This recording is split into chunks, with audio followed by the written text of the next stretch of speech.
Hello and welcome to the Fundraising Leadership Podcast, episode 29. I'm Janice Cunning. And I'm David Langiulli. So, David, we're going to talk about some superpowers today.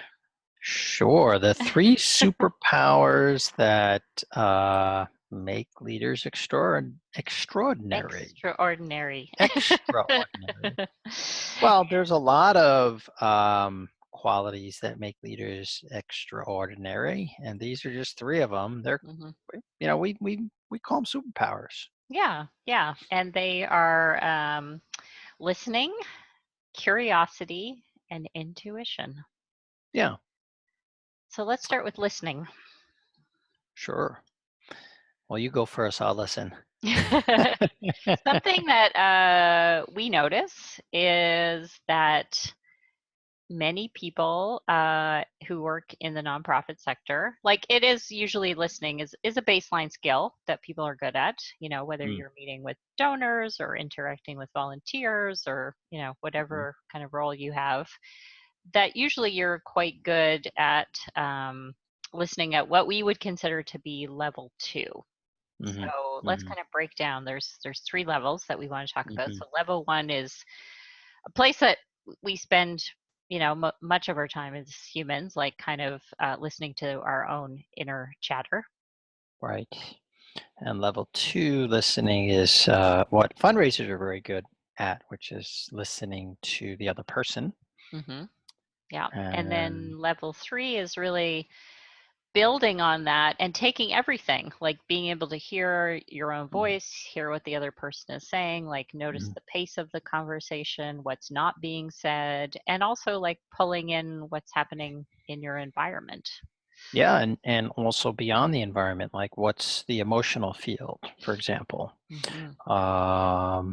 Yeah, and I know we're heading down the road here, but I just want to pause and maybe hit reverse for a moment and just say that of these 3 superpowers, listening, curiosity, and intuition, we have those superpowers within us. We're born with those.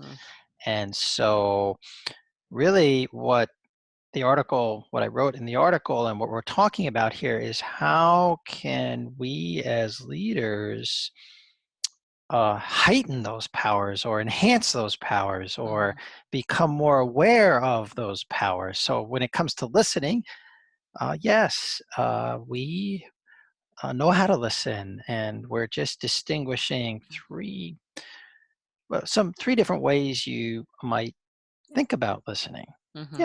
Yes. Yeah. And for the purposes of leadership, the other thing I will say about it is like that level 1 listening thing that we got down, like that superpower, like knowing the thoughts in our head, like, and we kind of really know that one very well. And for the fundraisers out there in the audience, you probably are very masterful at listening at level 2, that is to say, like listening to other people, except maybe when you're at home or or you're in your office. But definitely with donors, you amp that up. And it's this level 3 listening that is maybe new to the audience. Yes. Yeah, and one of the what I love about it is then, curiosity and intuition, they all flow, right? Yeah. They're not like they're all connected, but they flow back and forth. And so one of the things that we invite people to do around curiosity is really to ask like more open-ended questions and let go of like thinking that the way that something should be done. Right.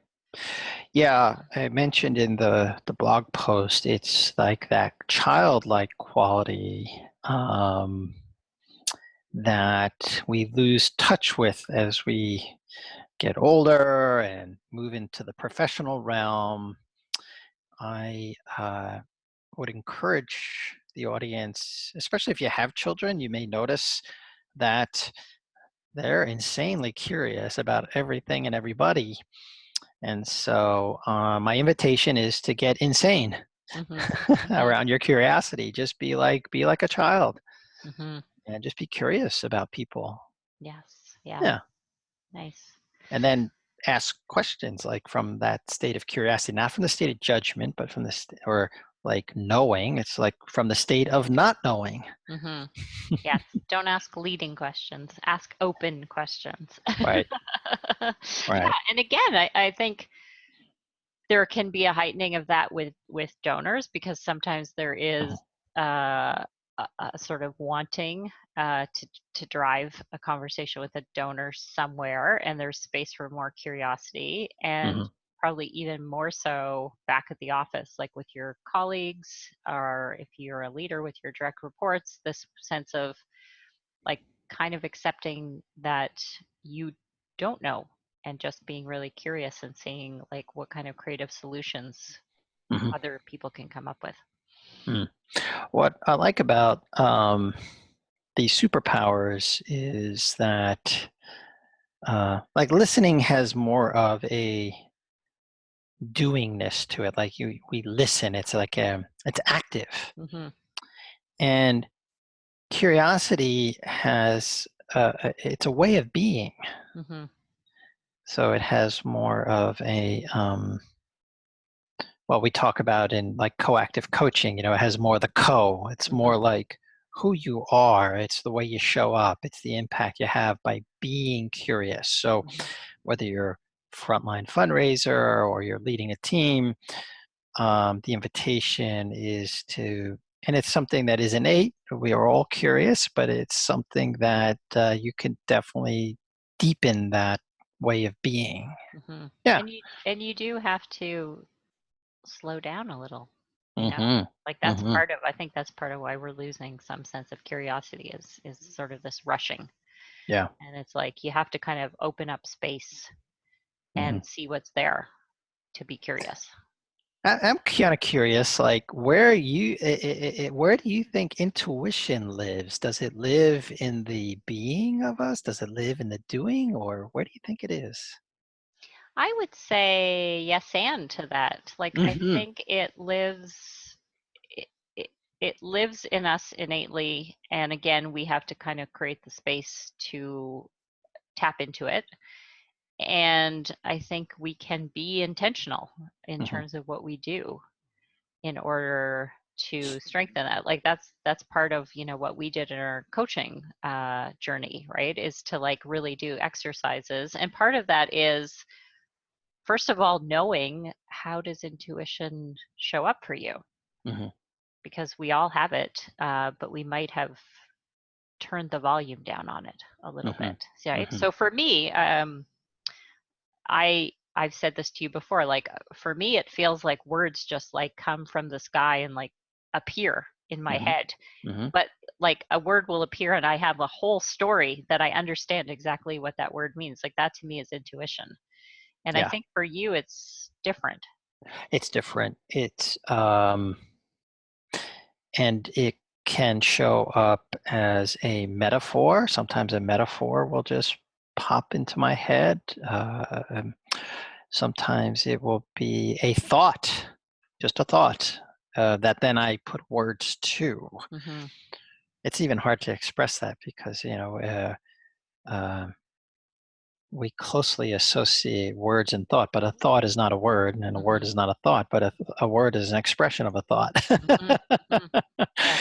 So, And for other people it's a lot of people talk about gut oh, feeling, yes. so it can be that sense of like, oh, like something is happening in my body, Mm, and if I pay attention to it I can understand, that might be um information. Like maybe I'm yeah. feeling anxious or excited Hmm. or confused, and it's like I'm actually feeling it in my body. So I think Yeah. it's like for the first thing is for a lot of adults, like you said, we at children we totally knew and we were in tune with that, and sometimes we lose that. And some people have it as a superpower, and some people have it as a power, and they need Right. to turn it up. Right. Right. Well, and it may sometimes it shows up as you might just have a sense about something. It could be a strong emotion or reaction, or it could just be a sense. It's kind of a knowing. Like a few weeks ago, I was in Colorado in the mountains, and with my longtime climbing partner Steve, and we were pretty high up on a ridge line going for a summit with snowshoes on, and we were just below the summit, very close, and it had snowed like the day before, and um I just had it was very steep and there was a lot of loose snow, and I just like, I don't have a good feeling about this. I'm just like gonna not go for the summit. Hmm. And he and I have spent a lot of years together, and when it's quiet like that and you can just listen to your sense, he was like, yeah, I'm with you on that, Hmm. Hmm. yeah. Yeah. So that's how it can be. Yes. Yeah. And it's, what our invitation is to start to listen or feel or whatever the sense is that comes for you to that Yeah, intuition more. yeah. And then to, like, what one of the things you say in the article, that we'll link to, is that then you got to do something with it. Like, there's no point in noticing it if you're not going to take some action. Well, you got to blurt it out. So that with my friend Steve, um, he's pretty highly rational and analytical type. And when you're in a situation, any situation, you might, your rational analytical side of your left brain might come in and weigh all the risks, and that's all really good, right? Hmm. And I just like more and more go with my sense, with my feeling of it.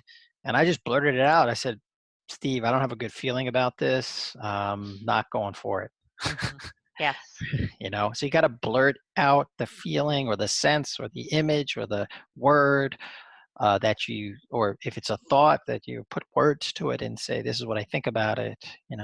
Yeah. And then be, you know, unattached to it, right? Like, Be because it's unattached. it's something, it's information, but it might not translate, perfectly, right? So Mm, if you're, to kind of bring it back to a work example, if you're in a meeting and you're feeling like, I feel like confused, like there's so much mhm, confusion, and you mhm. just have the sense, like maybe people aren't sort of, everybody's going along and everything, and you just blurt out like, I feel like there's confusion in the room. Do we Right, actually know what we're talking about? And then be unattached, because maybe it's just you, but maybe you are speaking for something that actually is in the space, and that there right, needs to be like a timeout, a pause, and kind of get clear on where you're all going in this meeting. right. So you guys in the audience, that this podcast is about putting stuff into practice. So the invitation is for the next couple weeks, listen to these signals that you get and blurt out whatever it is, whatever words you put to it, and see what happens. Hmm. Yeah, which is simple yet difficult. Hmm.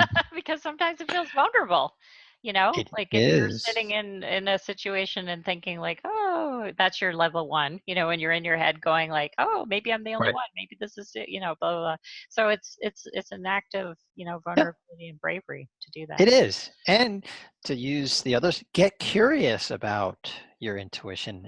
Get curious about your intuition Hmm. and listen. Start listening at that level 3. And I mentioned a resource in the blog post called The Intuitive Way. It's a book by Penny Pierce that is really very good on this. So if you do get curious about tapping into that superpower more deeply and strengthening it, that's a really good book. Yes. Yeah. Yeah. Great. All And right. we do want to mention too, if you are curious about growing these 3 superpowers, they are something that we go really in depth in our coaching essentials course. And that will be kicking off on June 4th for 4 weeks, an online training course that we offer. And we have a lot of fun doing a lot of experiential exercises on video with each other to learn and Hmm. deepen these things. So we'd love to have Yeah. you join us. So we'll put the link to that Yeah. And in that course, we actually go do a deeper dive into these 3 superpowers where you actually get to practice in a safe environment with other nonprofit leaders. Yep. Yeah, great. All All right. right. So listen to your intuition or feel it or whatever it is you do and blurt it, and we'll say, go put this into practice. All right. Take care.